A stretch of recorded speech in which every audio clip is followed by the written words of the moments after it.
제레미디어 연구실입니다. 박영식 앵커와 기초평론가가 나와 계시고요. 안녕하세요. 네, 안녕하십니까, 기자입니다. 아까 우리 채팅방에서 박영식 앵커가 그냥 재미로 보시라고 기사를 보내줬는데 아무 재미없는 기사였지만 재미있었죠. 대통령이 저 송파에 사는 홍준표 씨를 만나신다고. 그 올림픽 아파트 가시는. 참 어떤 의미에서 대단한 것 같아요. 대통령은 어떤 걸 뭐 예를 들면 계획하고 계신 걸까? 아니면 어떤 전략이 있는 걸까 모르겠는데 아무튼 선거 국면에서 대구 전 시장을 지냈던 사람을 불러온다라는 건 이거 어떤 의미가 있는 걸까? 여러 가지 아무튼 감정들이 좀 교차했다는, 네, 미묘했다라는 그런 생각이 드는. 그 정권의 수반으로서는 얼마든지 괜찮고 지금 와서 하는 얘기지만 저는 이해훈 씨 장관 만드는 거 기분 나쁘지도 않았습니다. 네. 저 먼 쪽에 있는 국민들을 생각하면 네. 그 사람들로 민주당이 공천 주라고 한 거 아니잖아요. 그렇죠. 그거면 난 반대했어. 네. 그렇죠. 네, 왜 새 안 났냐면 이제 오준기 후보 나가시고 예. 만약에 이제 홍준표 선생님이 예. 대통령한테 뭔가 원하는 마음에 드는 달달한 걸 얻는다. 그게 뭐 칭찬일 수도 있고 뭐 명함일 수도 있지만 그러면 경북도지사도 좀 홍보해줬으면 좋겠습니다. 정말 간절합니다. 아, 예. 진짜 그렇네요. 이번이 유일한 기회일지도 몰라요. 맞아요. 진짜 그렇네. 예, 대구만 대상이 아니라 네. 경북도 함께 우리 홍준표 선생님께서 오늘 선생님이라고 하겠습니다. 홍준표 선생님께서 언급이라도 한번 해주시면 얼마나 고마울까. 너무나 경북에 간절합니다. 이제 동네 가볼 일은 없지 않습니까? 우리 저 서울 로컬들이 네. 그 경북의 동네들을 가보면 제가 선거가 끝나고 직후에 한번 경북의 군단위에 가본 적이 있었는데 플래카드 수를 보면 그 당이 어딘지 숫자로도 알 수 있거든요. 민주당은 서울 경기의 진보당보다 플래카드 수가 적어요. 진짜 사람 많이 다니는 읍내 사거리 한 구석에 이제 낙선 사리에 있고 이제 국민의힘 국회의원 이런 사람들은 당선 사례가 있고 그 밑에 축하드립니다 어디 상인회, 축하드립니다 어디 종친회가 쭉 나붙기고 있어요. 그건 제가 실제로 많이 목격한 상황인 게 그럴 수 있겠다. 제가 구미에서도 나고 자랐고요. 네. 저희 부모님이 이제 저희 엄마가 의성분이신데 가 보면 그런 게 그냥 눈앞에 펼쳐집니다. 민주당 플래카드 사실 찾기가 힘든 상황 수준이니까요. 이번에 진대도 아까 인터뷰 때문에 자꾸 그런 생각이 머릿속을 맴도는 게 제가 이제 10여 년 동안 선거를 아주 붙어서 지켜보다가 부산과 경남의 민주당의 당원들이 무엇을 겪으면서 발전했는지 봤거든요. 10% 차로 져보고 5% 차로 져보고 한번 이겨보고 또 져보고 그러는 동안 사람들이 당을 떠나지 않았어요. 후보들도 당을 떠나지 않았고 비례 자리 얻으러 서울 가지도 않았어요. 그 로망을 한번 느껴보는 게 중요한데 경북 민주당한테도 이게 이제 경상북도 가면 이제 민주당이 진보당 플러스 혁신당 수준의 지지율이 나오고 울산 가면 울산 원래 지역구도에서는 민주당이 3당 아닙니까? 예, 한나라당, 진보당, 그러니까 민주노동당, 민주당이잖아요. 이 그림 속에서 조직을 일구어 온 사람들은 뭐가 즐거워서 계속 붙어 있었지? 이건 민주당에 대한 궁금증과 진보정당에 대한 궁금증이 같거든요. 네. 그쪽 지역으로 넘어가면 경상북도도 이번에 그런 경험을 했으면 좋겠어요. 일종의 이제 정치인을 뽑고 나서 국민들이 효능감을 느끼는 것과는 뭐 반대로 정치를 하시는 분들이 내가 이 지역에서 이 지역민들을 위한 정치를 했을 때 느껴지는 결과로서의 효능감도 가져갔으면 좋겠다는 생각이 네. 있죠. 네, 맞아요. 야, 지역민들이 이렇게 환호해줬네. 아닌 척하다가 이렇게 도와줬네. 그렇죠. 당원들이 이렇게 많이 남아있네. 첫 경험이 중요한 거예요. 쉽게 얘기하면 정찰만 난다. 음. 이런 느낌, 감정 중요합니다. 첫 경험이라는 게 얼마나 중요하냐. 이스라엘을 때리는 일을 한국보다 무서워하는 나라는 미국 말고는 모르겠습니다. 저는. 이게 유럽은 언젠가부터 벗어났어요. 네. 맞습니다. 특히나 이제 팬데믹과 북아프리카 일부 내전 이후에 이제 저 이민자들을 대거 받아들이면서 네. 사회 변화가 커져서 그리고 극우들이 너무 이상한 소리를 하니까 이스라엘을 지적하는 문제에 대해서 띄엄띄엄했던 약간 이제 자기들의 원죄도 있고 해서 말을 네. 못하던 유럽이 21세기 이후부터는 편안하게 이스라엘의 전쟁 범죄를 지적하고 라틴 아메리카 이런 데 가면 만하게 그런 이스라엘인 것처럼 보여요. 이런 데의 저 언론을 보면 네. 중국은 정말 자유롭게 때리고요. 한국은 왜 이러나? 그러니까요. 오늘은 사실 이제 제가 갖고 온 주제는 얼마 전에 앵커께서 오프닝에서 하셨던 말씀하고 동일합니다. 대통령은 이 SNS의 이스라엘 군 비판을 통해서 어떤 것을 실제 그 국익으로 또 실익을 얻고자 했을까? 그건 우리가 좀 논외로 하더라도 우리 언론이 대통령의 SNS를 바라보는 이 관점은 뭐지? 이렇게 보면 대부분 다 야당, 그러니까 비판하는 사람들의 말을 따서 외교 리스크, 신중해야 된다, 예민해야 된다. 그러니까 이게 SNS라는 도구를 썼다라는 이 방식에 대한 비판이나 왜 이 시점에 떠드느냐 이런 식이에요. 그러니까 즉 내용에 대해서 다루지 않아요. 인권에 대해서 얘기하지 않아요. 이제 그게 굉장히 속상해서 갖고 온 거고요.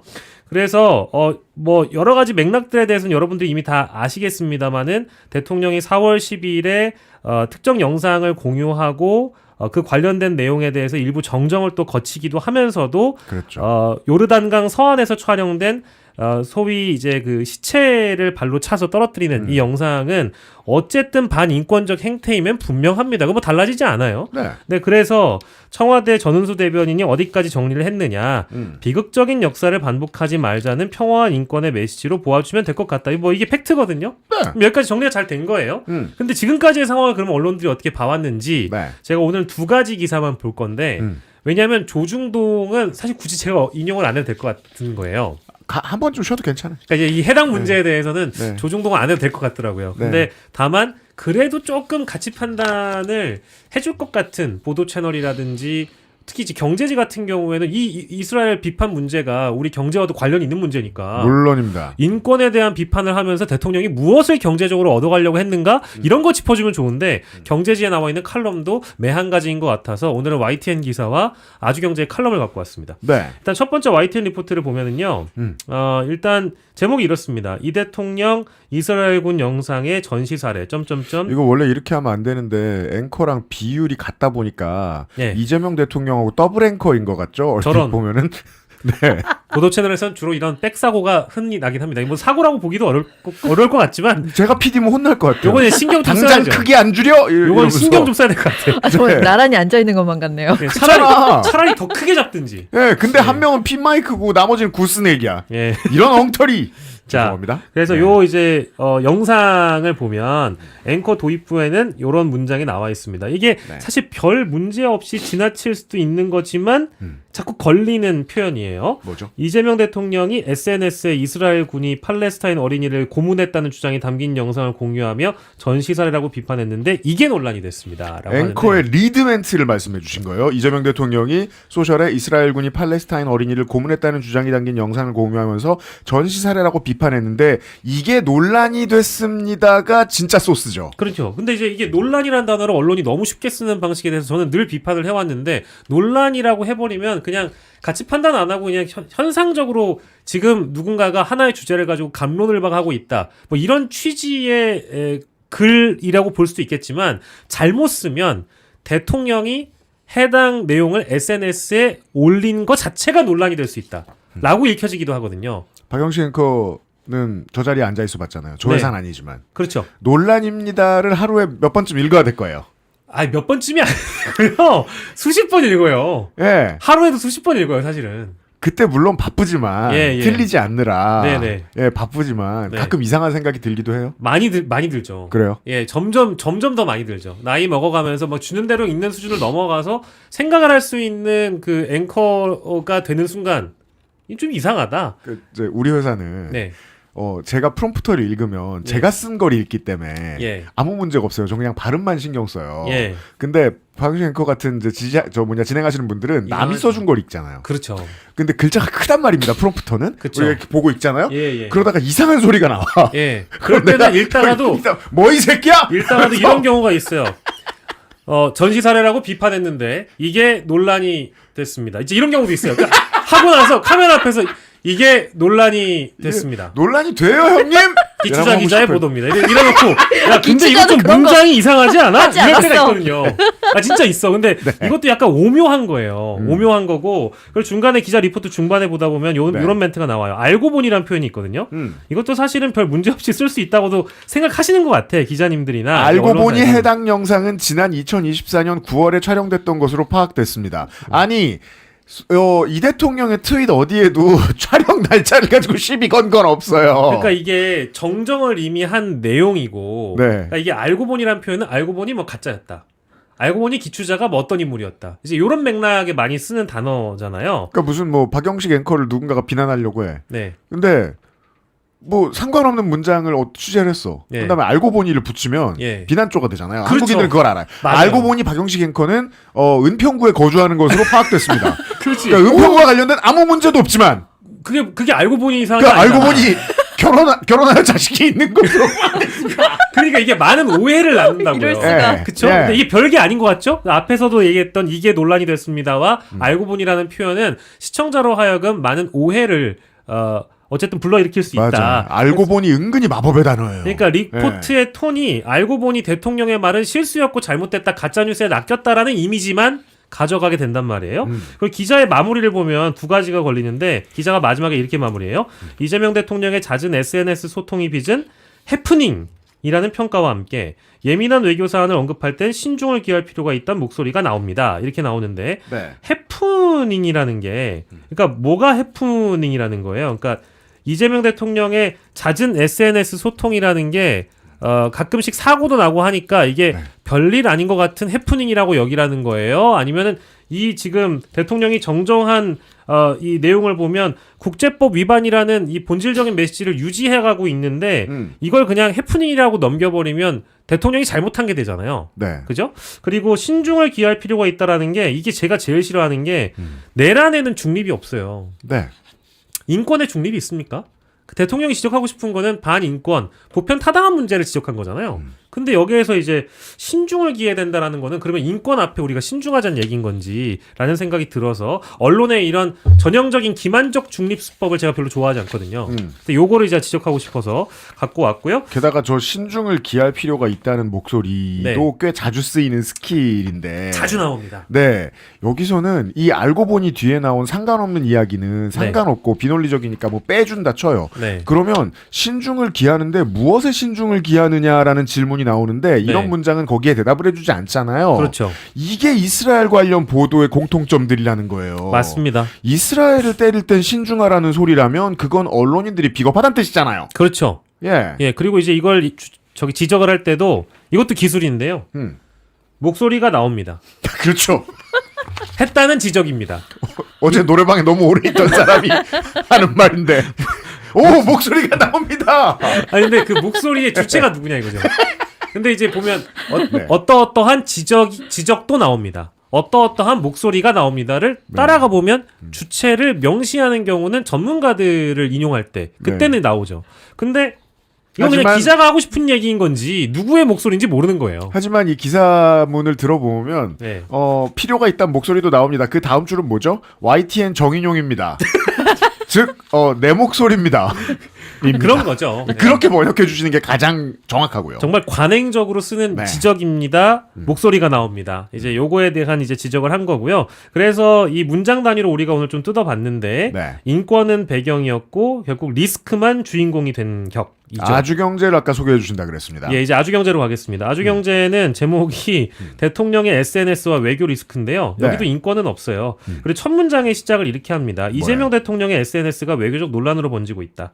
여기도 논란이 들어가죠. 아 그러네. 예. 논란으로 번지고 있다는 아까 목소리가 나옵니다 하고 비슷한 거예요. 예, 그리고 대통령의 SNS는 곧바로 다음 문단인데요. 대통령의 SNS는 곧바로 국가의 공식 입장으로 해석되기 때문이다. 그러니까 SNS, 그러니까 수단, 방식, 도구 이게 문제인가 봐요. SNS를 또 이제 꼽았어요. 그리고 그 다음에 보면 이번 이스라엘 관련 논란은 정치적 소통 방식과 국가 운영의 책임 사이에서 위험성이 어떻게 현실로 전환되는지 단적으로 보여주는 예로 남을 듯하다. 전부 다 국가 운영의 책임, 위험성 이게 그러니까 SNS를 써서 이런 문제가 발생한 거야. 그렇다면 현실이 된 위험성이 무엇이라고 아주경제의 칼럼을 쓴 사람은 생각하고 있느냐가 제가 주목하는 부분이죠. 네. 똑같이 이스라엘 건드리면 안 돼. 예. 그 라는 맥락이에요. 태도죠. 그 맥락입니다. 네. 그리고 이제 뒤에 가 보면 이제 비껴치기가 나오는데 피해갑니다. 국제 인권 문제를 환기하는 것과 외교적 파장을 관리하는 것은 별개의 문제다. 그러니까 인권이 나오긴 했는데요, 단어가. 네. 환기하는 것은 별개래요. 그러니까 외교적 파장을 관리하는 걸로 바로 넘어가면서 인권은 딱 한 줄 언급하고요. 외교 파장 관리가 이제 본론인 거예요, 이 사람들의. 네. 그러니까 이런 대목을 보면 이게 아주경제 이 칼럼 쓰시는 분도 경제지에 계시는 분인데 이 정도밖에 SNS에 함의를 못 읽고 있다라는 그 아쉬움이 일단 들었고 다음 문장을 보면 개인 계정의 즉각성, 그러니까 대통령이 막 즉각적으로 SNS를 남긴 거잖아요. 아, 개인 계정의 즉각성이라는 말은 그런 뜻이구나. 이분이 막 다급하게 트윗을 했다. 막 우발적이다 막. 네, 우발적으로. 우발적으로 막 한 거야. 막 열받아가지고 대통령이 막 시급해. 막 검토도 안 해. 국가 외교의 숙고를 앞지르면서 메시지의 파급력이 통제 범위를 넘어섰다. 아, 이재명은 또 통제가 안 되는 사람이래. 그러네요. 이런 이미지를 주고 있습니다. 통제 범위를 넘어섰다고 볼 수밖에 없다. 알았어요. 그 다 좋은데 지적하는 건 좋은데 그래서 그 이 메시지의 내용을 좀 얘기를 해달라 이거예요. 그 메시지의 내용이 틀린 거예요, 옳은 거예요. 그 아주경제 칼럼 쓰신 분 입장에서는 이런 질문을 좀 던져봐야 되지 않을까 갖고 온 거고 이 전체 맥락을 다 보면은 리스크, 파장, 논란, 위험성, 통제 이런 단어가 반복되면서 쓰이거든요. 근데 그러네요. 인권이라는 단어 비중은 현격하게 적습니다. 아하. 예, 제가 정확하게 다 몇 번 나오지? 아무튼 인권이라는 단어는 잘 안 나와요. 그럼 우리한테서는 네. 이스라엘 앞에 인권이라는 단어를 적게 쓰게 된다는 목소리가 나오고 있는 거예요, 우리한테서. 그렇죠. 네. 목소리가 나오고 있는 거죠. 이 아주경제 칼럼을 보면. 네. 자, 그래서 칼럼이 말하고 싶은 거는 대통령은 SNS를 조심해서 써야 된다 정도로 읽히고요. 그런데 우리가 묻고 싶은 건 그 내용이 국제법적으로 타당한 내용이며 국가적으로 이제는 국제적으로도 위상이 달라진 대한민국의 수장이 이스라엘 관련돼서 반인권적인 행태를 비판할 수 있는 것 아니냐 정도를 짚어줬으면 참 다행일 텐데 그런 거는 이 칼럼에서 볼 수가 없다라는 거예요. 그래서 이거는 저널리즘의 목적을 두지 않은 칼럼이다. 저널리즘의 원래 본래 목적을 가지고 쓴 칼럼이라기보다는 그저 대통령의 SNS를 쓴 부분을 비판하고 싶어서 억지로 짜낸 이제 칼럼이라고 저는 읽었습니다. 뒤에 나와 있는 이제 다른 매체들은 대부분 대동소이한데 KBS는 꼭 보고 싶어요. 보편 인권 대 외교 참사. 전 이런 거 너무 싫어하는데. 이 이스라엘 SLS 설전. 저 사람 성이 언제 이스라엘이 됐습니까? 그러니까 이게 참. 그러니까 대통령은 대통령 자격이 아니고 개인 자격으로 화를 냈고 저쪽이 화낸 건 이스라엘 전체예요. 예. 베냐민이 아니고. 예. 그러니까 이거 보편적 인권과 외교 참사를 대등한 선택지로 놓고 VS가 그런 의미잖아요. 어느 쪽이 더 낫냐, 어느 쪽이 더 옳은가에 대한 선택을 요구하는 거잖아요. 둘이 늘 다를 거라고 생각하는 거예요. 그러니까요. 그래서 이걸 인권을 선택하면 참사가 온다라는 전제가 깔려 있는 것처럼 비춰지는 맹점이 있고요. 만약에 아마 다른 자료도 준비하셨으면 뭐 조선일보 같은 경우에도 네, 지금 그리고 보고 TV조선의 경우에도 지금 보시는 것처럼 대동소이한 그런 뭐 제목입니다. 조선일보가 제일 적극적으로 너네 왜 이스라엘 건드려라는 의지를 숨기지 않고 있죠. 네. 그래서 대한민국은 이제 우리 유엔커께서 며칠 전에 짚어주신 것처럼 근본적인 문제는 뭐냐. 대한민국 언론은 여전히 7, 80년대의 냉전 시대에 머무른 것 같다. 이 사안을 다루는 방식이라는 게 미국은 이스라엘의 우방이니까 결국 미국 눈치도 봐야 되고 이스라엘 눈치도 우리는 당연히 봐야 된다. 그리고 중동 문제에 우리가 이건 뭐 일정 부분 뭐 외교 사인이기 때문에 끼어들어서는 안 된다. 강대국 사이에서는 우리가 새우등 터질 수 있으니까 그냥 가만히 있자. 가만히 있으면 아무 일도 일어나지 않는다라는 그런 뭐랄까 수동적인 방식의 접근을 하고 있다라고 보고요. 저는 어디까지나 국제사회의 일원으로서 대통령이 하실 수 있는 얘기를 했다고 보고 이것은 나중에 우리 대한민국의 위상이 제대로 또한 평가받는데 하나의 어떤 분기점이 될 거라고 저는 분명히 생각을 하고 있고요. 마찬가지로 경제적인 실익도 가져다 줄 거라고 생각을 합니다. 그래서 의견 제시 첫 번째. 언론은 특히 이제 보편적 인권 문제를 다룰 땐 VS 프레임은 이제 그만 써야 된다는 게 첫 번째고요. 인권이냐 다른 것이냐. 이거 그만해야죠. 네. 자, 그리고 두 번째, 이 방식, 내용을 다루는 방식이나 대통령의 그 SNS 수단을 문제 삼을 게 아니라 이 내용을 좀 비판을 했으면 좋겠어요. 차라리. 네. 내용을 비판해라. 세 번째는 이제는 대한민국의 위상이 충분히 달라졌다라는 거를 언론들도 좀 인식할 필요가 있다. 우리가 세졌다. 그럼요. 가 제일 다른 겁니다. 그 전에 민주정부하고. 네, 그래서 인권이라는 게 항상 뭔가 배경적이고 미시적인 부분으로 남아있는 게 아니라 항상 뭔가 이제 우리는 앞서서 주장해도 되는 수준의 국가이며 이 사안은 앞서서 주장해도 되는 사안이다라는 거를 말씀드리고요. 네. 대한민국의 이제 이 외교가 어떻게 또 지평이 넓어질지는 전 잘 모르겠습니다만은 이번에 뭐 제 의견인데 대통령의 SNS는 우리 대한민국 언론이 오히려 더 격화시키고 수준을 저하시키고 있다고 저는 생각을 하기 때문에 네. 그냥 차라리 언론이 가만히 있었으면은 오히려 더 외신에서 대통령의 트위터가 높이 평가를 받는 것처럼 네. 또 트위터의 그 조회수가 말해주듯이 많은 이국 땅에서 이 작은 나라의 수장의 그 말에 집중을 하게 되는 계기가 이번에 되었다고 생각합니다. 제가 그 트윗을 보고 사람들의 반응을 본 다음에 실제로 이게 정치적인 계산이 없나 하면서 관련된 수들을 한번 고민해 본 게 제가 화요일 날 떠들었던 건데 뭐로 봐도 다 이득인 거예요. 그렇죠. 뭐 하나 뺄 게 없습니다. 그러니까 만약에 똑같은 타이밍에 아무 말도 안 하는 것과 이슬 지적하는 것 후자가 더 낫고 이스라엘 편을 드는 것 손해가 크죠. 너무나 크죠. 예. 그리고 미국의 레짐 체인지가 시작되고 있고 그 미국마저도 레짐 체인지의 피해자가 되고 있어요. 그 문재인 정부 당시에 우리나라의 위상이 정말 올라갔음에도 불구하고 글로벌 사우스나 브릭스와의 관계는 좋을 수 없었거든요. 팬데믹 때의 문제들도 있고 네. 그리고 바이든 정부도 트럼프 정부도 모두 그 인도 태평양 정책이 상당히 딱딱했기 때문에 그래서 할 수 없는 것들이 꽤 많았는데 지금 정신 나간 트럼프 때문에 동북아시아 질서가 요동치고 있잖아요. 그렇죠. 대만이 엄청 불안정해졌고 그럼 이때 미국한테 붙어가지고 얻을 게 뭐가 있어요. 글로벌 사우스랑 더 친해져야죠. 예. 그러니까 브라질 대통령을 만나가지고 그렇게 형제인 것처럼 굴었던 거고 이스라엘 제일 많이 욕하는. 예. 네. 심지어 EU는 EU 전체가 미군에 따돌림을 당하고 있기 때문에 이참에 EU의 주도권을 잡아야지라고 생각하는 프랑스 대통령과 우리 극우 이탈리아 총리는 자기가 먼저 트럼프를 못 물어뜯어서 난리란 말이에요. 이때 좋은 신호를 보내는 방법은 한국 입장에서 트럼프를 물어뜯는 것까지는 못합니다. 그렇죠. 대신 다른 방법이 필요했죠. 그렇죠. 그게 이스라엘인 게 뭐가 문제예요? 전혀 맞습니다. 문제 없고요. 그나마 남는 거 하나 브롬이라는 원자재가 있습니다. 반도체에 쓰이는. 이스라엘이 90% 넘게 생산합니다. 그거 어떻게 하려고 그러냐라고 해요. 근데 반도체 팹리스는 독과점 체제잖아요. 대만 아니면 우리나라가 생산할 거 아닙니까? 네. 엔비디아가 사줄 거. 우리나라가 생산 안 하면 그거 대만이 다 생산할 수 있을 것 같아요? 안 됩니다. 대만이 다 생산한다고 그거 다 받아온다고 이스라엘하고 계약하러 좋다고 뛰어가 봐요. 민진당 지지자들이 가만히 있겠습니까? 안 됩니다. 근거는 뭐죠? 우리가 세다고. 그것들을 다 고민해 봤더니 대통령이 이걸 다 고민 안 했을 리가 없는 거예요. 그렇죠.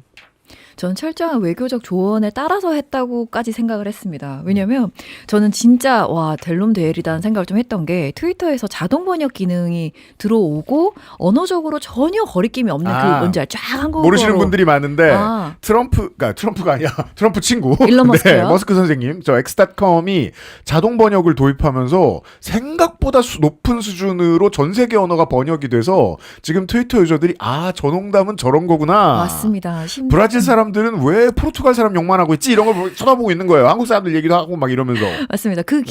번역 기능이 그 별거 아닌 것 같은데 정말 엄청난 변화를 갖고 오고 있더라고요. 그 며칠 뒤에 이재명 대통령이 이것을 올린 겁니다. 그래서 저는 그때 쫙 전 세계 정말 각지의 다양한 언어로 많은 사람들이 그걸 동시간적으로 이재명 대통령의 SNS 메시지를 쫙 받아들이는 걸 보고 제가 어떤 느낌을 받았냐면 문재인 대통령 때는 숫자적으로 랭킹으로 우리가 뭔가 이 하드웨어적으로 우리 눈 떠보니 선진국 막 이런 이야기 했던 거 기억나시죠? 네. 그래서 선진국이 우리가 어쩌면 될지도 약간 이런 느낌을 받았다면 네.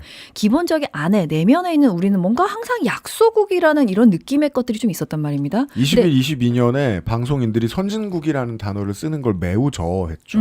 우리 이제 그건 것 같다. 인정하자라는 캠페인 따위가 있던 시절이었어요. 근데 이번에 그것이 쫙 퍼지면서 제가 봤던 선진국들은요. 항상 인류 보편 타당한 상식이라거나 인권이라거나 국제법 같은 기준이 벗어날 때는 반드시 입장이 나옵니다. 제가 봤던 선진국들은 그랬어요. 근데 우리 마인드 세팅은 희한하게도 뭐 GDP가 얼마, 코스피가 얼마 막 하더라도 뭔가 우리는 선진국이 아닌 것 같다는 이 내면의 마인드 세팅을 이재명 대통령이 그 SNS에 딱 올리면서 이거는 우리 보편적 상식을 벗어납니다. 인권을 유린하고 있습니다라고 이야기하는 것이 뭔가 굉장한 신호탄으로 느껴졌거든요. 근데 네. 그게 기술적으로 맞물리면서 트위터 그 X의 세계에서 전 세계 사람들이 확 반응하는 거 보고 네. 저는 정말 경이롭다고 느꼈습니다. 근데 중요한 건 그 내용이 언론에 다뤄지는 것 없습니다. 지금 봤더니 더 심해요. 그래서 우리 언론들은 정말로 아까 말씀하셨듯이 너무 지체를 보이고 있다. 저는 거의 확신에 가깝게 아니 이거 말씀드립니다. 이번에 다 드러났지만 사실 저도 놀랐어요. 그러니까 이거 그 SNS에 올리시면서 아마 박정희 전 대통령이 1970년대에 73년 5.1 쇼크 때죠. 이스라엘 때렸던 것까지 다 검토해서 올렸을 거 아니에요. 근데 당연합니다. 저는 사실 그건 몰랐거든요. 근데 네. 이번에 그거 보고 나서 야당이 신나게 비판을 했는데 어라? 어느 순간 박정희가 튀어나와 버렸네. 그러니까 사실 할 말 없어지는 거예요. 네. 그렇잖아요. 참. 네. 그래서 1차 5.1 쇼크 직후에 이스라엘 비판 이후의 정책들도 엄청나게 바뀌어요. 그 석유화학공업들 외의 산업들을 키우자라는 그 다음 경제 5개년 개발 계획의 청사진이 바뀌고 이래요. 실제로 이스라엘을 때린 이후에 생겨나게 되고 크게 된 우리나라 산업들이 있다는 겁니다. 박정희 주도하에. 물론 그때는 선진국으로서 지금 내는 저 목소리처럼 그 외교적인 이미지를 만들어주는 그런 건 아니었을 겁니다. 우리는 못 사는 나라였고 네. 그냥 중화공업을 키우려고 하는 나라였으니까. 그렇다고 해도 아무튼 했으니까 말씀하신 대로 네 모든 측면에서 그리고 제가 그 화절에도 얘기한 거 한 가지만 더 얘기하면 그게 2년 전에 있던 일이라는 걸 아무리 생각해도 이재명 대통령이 알았다 쪽이 조금 더 스토리가 일관성이 있어요. 왜냐하면 알았고 그걸 화가 나고 긁힌 이스라엘 외교부가 이거는 2년 전의 일이다라고 반박을 해줘야 예. 이스라엘이 더 초라해지고 리트윗이 더 많이 돼요. 외신들과 세계 시민들이 훨씬 더 많이 보게 돼요. RT 장사 많이 해본 사람이거든요. 대통령이. 이걸 알았다는 게 좀 더 확률이 높아 보여요. 그리고 우리 언론은 이스라엘을 어떻게 때려 우린 아무것도 아닌데 마인드에 그대로 머물러 있다. 예. 그런 것 같습니다. 제일 열심히 때린 아주경제는 토막 상식 그거 아세요? 아주경제는 우리나라에서 제일 큰 중국어 신문을 발행합니다. 제일 맞아요. 많이 나가는 네, 아시아일보라고. 그래서 아주경제 우리나라 홈페이지에 들어가 보면 첫 번째 메뉴 이름이 경제, 정치, 사회가 아니고 중국입니다. 그러니까 본인들 회사의 이미지를 생각해서 좀 조심해 주시는 게 좋을 것 같은데 너무 꼰대 같습니다. 자.